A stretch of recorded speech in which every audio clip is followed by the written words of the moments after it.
Now, in a world in which politicians of all shades have singularly failed to harness the great potential that Nigeria has, the vast majority of citizens have been left to fight off relentless, potentially fatal multiple elements that they are daily confronted with. But now in 2022, looking ahead to 2023 and the political storm that's coming, many are channeling their frustrations towards the elections, which for them has become make or break in terms of the future of this country. Sadly, of course, the nature of politics and of politicians in Nigeria makes the challenge immensely difficult, particularly the application of the sort of high standards in the policies they make that are needed to run Nigeria. But amid all the empty promises, failure to deliver, and lack of direction, there is at least some entertainment as Nigerians watch the spokespersons for the main presidential contenders tearing each other apart as they seek to dominate the airwaves on behalf of their candidates. This was Festus Keyamo, spokesman for the APC Presidential Campaign Council, speaking on Newsnight 2 days ago. I've said before that it is only a matter of order of precedence in public that you say, oh, the vice president is number 2. But when the president is functioning, the vice president may not be the second most powerful man. The only people that can check the powers of the president are the National Assembly and the judiciary. The vice president cannot check his powers, the powers of the president. So we will calm them down. We'll keep calming them down to say they have really nothing to fear.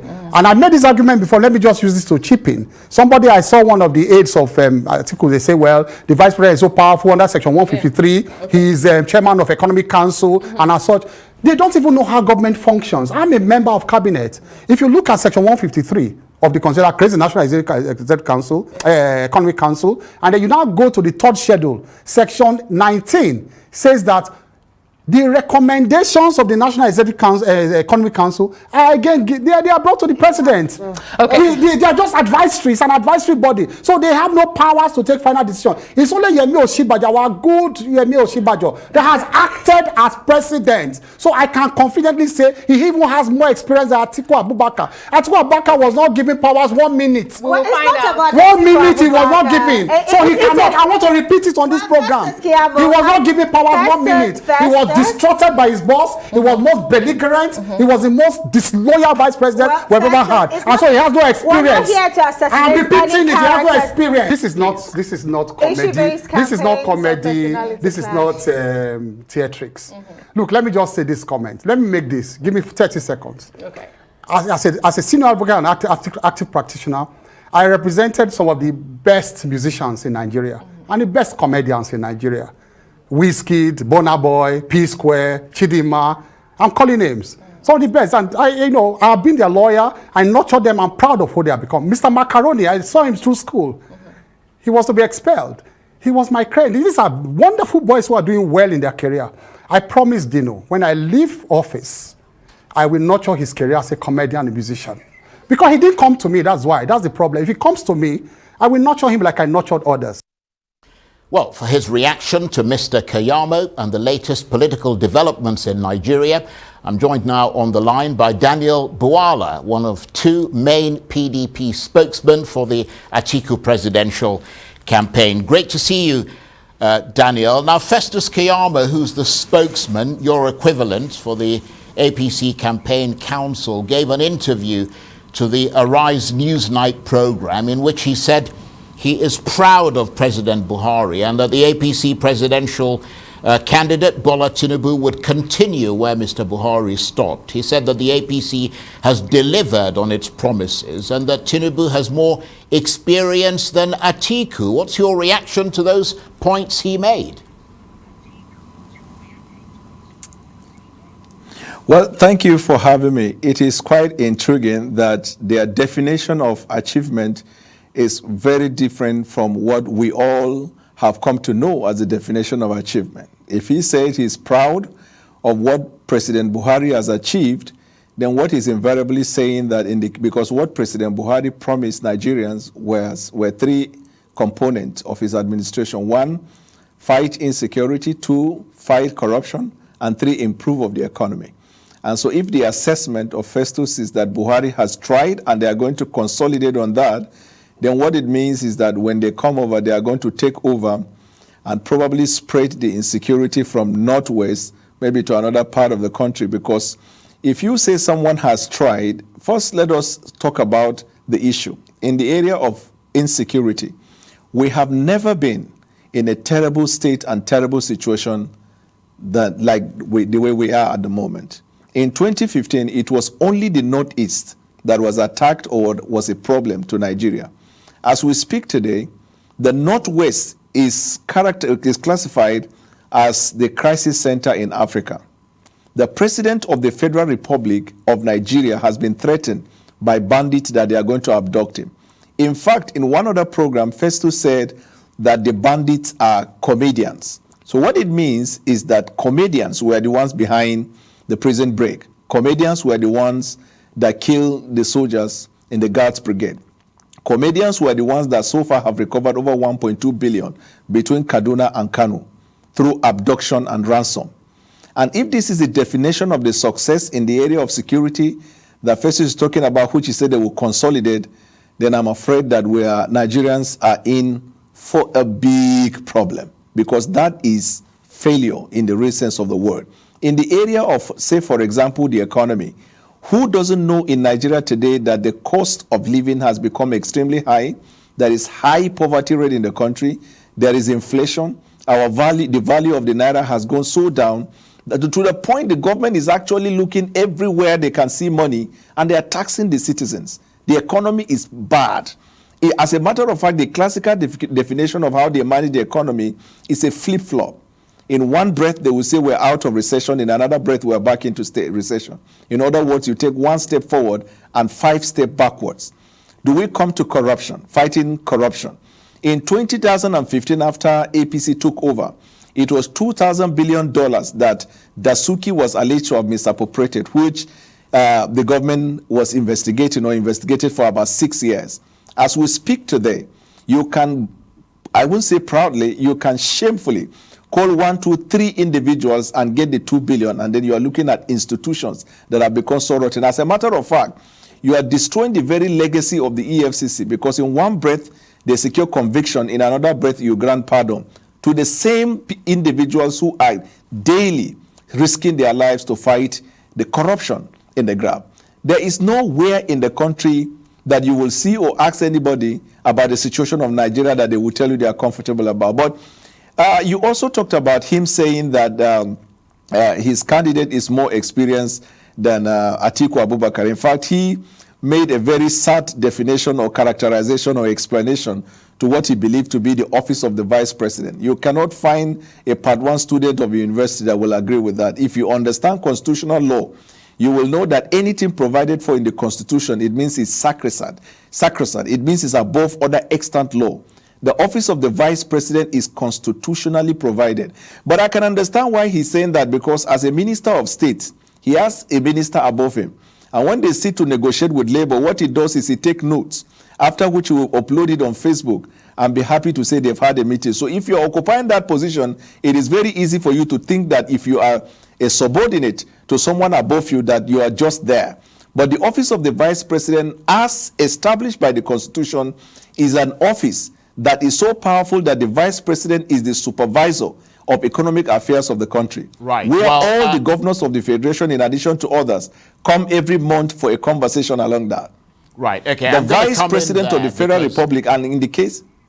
Right. I'm sorry to interrupt you, Daniel, but the point he was making was that when the president is functioning, the vice president may not be the second most powerful man, and the only people that can check the powers of the president are the National Assembly and the judiciary. And I mean, he is constitutionally right in that sense, but some have interpreted that to mean that Mr. Keyamo is suggesting that the office of the vice president is insignificant. Is that what you're saying? Are you interpreting his words to mean that? No, he got it extremely and pathologically wrong. The vice president is the second most powerful individual in the country. The other branches of government, like the legislature and the judiciary, are equal branch. They are called co-equal branch of the government. They are as powerful as the president, and they have a specific function that they play. For example, the National Assembly cannot execute the law. They cannot execute project, and the judiciary cannot legislate. But the president is the one by Section 5 that is vested with the power to execute the provisions of the Constitution and to execute every other law in Nigeria. But in addition to that, the president is commander-in-chief of the armed forces. The vice president is next to the president. In other words, when the president is not around, the vice president steps into his shoe and acts as a president. When the president is around, the vice president still presides over economic affairs. And there are other departments and ministries that are placed under the supervision of the vice president. And let me directly relate that to what Atiku did. When Atiku came to power in 1999, Obasanjo was all over the map trying to gather collaboration to get debt cancellation for Nigeria. The first 3 to 4 years, Atiku was practically the president. It was during this period that Chris Ngige, the principal to Festus Keyamo, was abducted by people in Anambra. If you think the vice president does not have a power, Obasanjo was not in the country. Atiku ordered the immediate deliverance of that fellow from the hands of the abductors. Remember, it was Atiku who presided over the Council of Privatization that brought about revolution in the area of the telecoms. Until today, as we speak, there is no sector of the economy that has produced so much of jobs as compared to what telecoms brought to Nigeria since then. The vice president has also presided over many other functions. Remember? Right, go ahead. Right. Well, I mean, the point there really is go that ahead. he I is can hear you. He is saying that Right. You can hear me, can you? Yes, I can hear you. Okay. He is saying that the vice president presiding over the Economic Council is doing so in an advisory capacity. He takes what they've come up with and presents it to the president for his assent. He's also saying that Atiku was, and I mean, this is fairly public knowledge, was to some extent distrusted by his boss, Obasanjo, and his powers were whittled down as a consequence of that. I mean, do you think he has a point there? No, he doesn't have a point, because first of all, the issue of distrust came only at the twilight of their second term in office, when Obasanjo nursed the idea of the third time, which the vice president sort of scuttled it. That was when the problem started. But the first 6 years of the administration, they were in good terms.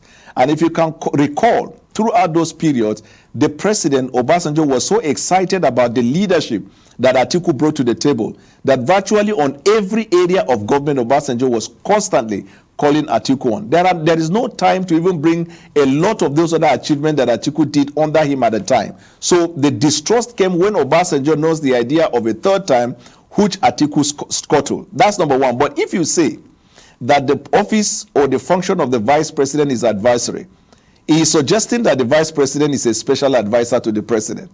I mean, it is so mundane. There are roles that advise us to the president or to anybody occupying executive positions. There are roles that are called advisory role. But the function of the vice president, to talk about the economic activities, whatever decision that the council on the economy come up with, that the vice president takes to the president, like you rightly said, it is for assent. In terms of advisory role, it means you can come up with a decision by the council and the president will reject. Right. Okay. For now, he's yet to show us, and he's a cabinet member, I should know better. Right. Okay. Let me just come in there and just clarify a couple of points, because let's just be clear that we're not for the APC or the PDP. We're simply, every time we have an interview with an opposing side, we play the devil's advocate. And the point that he was making with regard to insecurity is that there were specific insecurity problems in Nigeria when President Buhari came into office, such as the insurgency in the northeast, which was clearly burgeoning at the time, and that if you compare that the way it was at the time and the way that it is now, that it has dramatically reduced. Now, let me just move away from that because we don't want to turn this into a sort of discussional pat ball. Mr. Kayamo said he wanted to call for fairness and balance in the campaigns. Presumably you agree with that call, but is that ever going to be possible given that even before the official start of the campaign, things appear to be getting rather bitter, particularly between the spokespeople? What is happening is that they are so used to rigging the system and skewing the system that they will first commit a crime, or if I'll be using the word loosely, commit an act, and then cry foul. Remember, they were the ones that in the first place started identity politics when they introduced the Muslim ticket. And all we did was we talked once, twice, and kept quiet, but they have been the ones consistently in the media hitting on that. And when he talked about balance, I'll just give you a typical example. In fact, I did a video calling on the Nigerian press not to be intimidated by the antics of APC. He has appeared on Channels Television and practically had a quarrel with the anchor. He appeared on Arise TV, practically had a quarrel. One of the spokesperson of the campaign, of the DG, whatever they have a name they call the coalition, also had an interview with Arise Money Show and practically had a quarrel with the lady. Ever since I left APC to PDP, I can say, and you can verify that, I have been seriously challenged by the press in terms of the questions, but I have taken that in good faith because I understand that the press are the third and the fourth step of the realm, and whatever question they bring, the Nigerian people deserve the right to hear me. If I am not satisfied by the approach of the press, I will put context to it. However, in doing so, I must maintain decorum. So far, they are the ones demonstrated an indecorous indecorous character or attribute or attitude towards the press. And what they are doing is that because they know there is nothing they have achieved to sell to the Nigerian people, they are giving this approach so that the press will have a pushback and will not checkmate them. On to other sort of matters of political interest, we've seen reports suggesting that the lingering dispute between Atiku Abubakar and the governor of Rivers State, Nyesom Wike, is preventing the PDP from appointing the Director General and other campaign council members who will lead the PDP presidential campaign. Is that a fact? Well, it can be a fact in the sense that as long as the campaign council is not formed, that means there are stakeholders of the party that need to come on board. What I mean by come on board is there has to be an agreement. So assuming if the campaign council is formed without settling this disagreement, not even a crisis, settling this is that disagreement, that means we are going to have a situation where somebody will talk about exclusion. So it is reasonable that PDP is waiting to resolve this so they can then form a campaign council. But if you are talking of people that procrastinate or even don't do anything at all, it is APC. You remember even their executive, the primaries, it almost took court order. The presidential primaries, INET had to extend because of them and then later had to stop it. So APC is the one that has more than 6 problems that is presently buffeting them. They have 20 states that are parallel executive. Among the governors right now there is a disagreement. Some of the governors are threatening to leave. The real situation, I'm telling you. And then there are other, for example, the Northeast. There is a coalition in the Northeast that have said that their vice presidential candidate must be dropped. There is a coalition in the Northwest that are making the same agitation. Right. And then you have stakeholders of the party who are grumbling that the attitude and conduct of the campaign is undermining them in their respective states. The other time, you saw the Southwestern governors in Port Harcourt. Right. I apologize for interrupting you, but I mean, we're talking about the PDP, not the APC. If those reports that we've heard are to be believed and that you're being prevented, your party, from forming your campaign council because of ructions between Atiku Abubakar and Nyesom Wike. I mean, I wonder what the implications might be for the PDP going into the elections, because it suggests you're starting a bit late off the block. Not at all. There is no implication. The campaign is to start, I think the date for the campaign is sometime late September. So we still have more than 1 month. And you can even form the campaign council a week to the campaign. The only time the campaign council will become, they will mandatorily have to function is when the campaign starts. And at this moment, we have more than 1 month to be able to plan for that. It's not an issue at all. They are the ones that have been behind. And when I talk comparatively, and you say we're talking about PDP and not PDP, I don't think that is correct. The reason is because there is PDP, there is APC, and there are other political parties. And for now, they are the ones that are challenging us because PDP is right on course. So if you talk, it's in contradistinction. So that's why it has to be compared with them, because most of the allegation also come from I do APC. understand that. They are not leading in every respect, whether at the party level or at the government level. Okay, I do understand that, Daniel. We've got less than a minute and a half before we have to end the chat. Given all that we've discussed and everything, you're a very articulate person. What is the PDP going to be running on? I mean, your candidate, Atiku Abubakar, what record does he have that he can present to the Nigerian people as a reason to vote him into office? And we've got about a minute and a half left. So the record is, number one, his belief in education. He has a university institution he has established to promote education because he believes that education is critical to national security and to growth and development. The idea that students are on strike and they are not back in school is a threat to national security.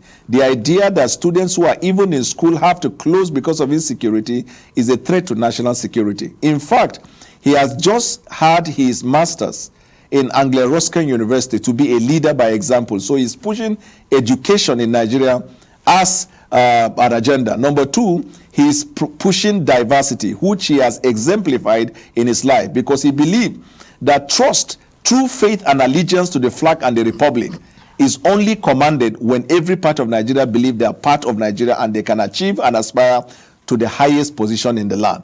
Both in his private sector, in his life, he has incorporated that. He does not exclude or discriminate anybody on the account of age, tribe, religion, gender, or the geopolitical zones where he comes from. There is economy. He is providing an idea to economic development that will open up our economy by promoting entrepreneurship, promoting business, rather than this government interventionist that we have seen, where everybody is classified as a poor man and you are giving handouts to the people. Because when they introduced that, we thought that that will be a means by which you lift people out of poverty. But it is misadministration, lack of accountability. These are all of the things that we see. He also talked about infrastructure and restructuring. He believed that restructuring is fundamental. Like, for example, in education, the federal government does not have to bog itself with education. It's within the precinct of the state. The federal government will provide the enabling environment to help people. He also believed that certain powers like state police and some of these other very critical concepts that help in building the country should be devolved to the state. He has that boldness, and he has been able to clearly articulate those in his manifesto. So far, he's the only person who has a manifesto. APC, they asked for their manifesto. They said their manifesto is the man. Right. Labour, they asked for the manifesto. He said he doesn't believe in glossy paper. Right. Okay. Daniel, I want to thank you. So Atiku has clearly articulated and defined what he wants to do. Right. Okay. Daniel, I want to thank you very much for taking the time to come into the studio, away from our studios in Abuja, to talk to me there. Daniel Bwala is one of the main PDP spokesmen for the Atiku presidential campaign.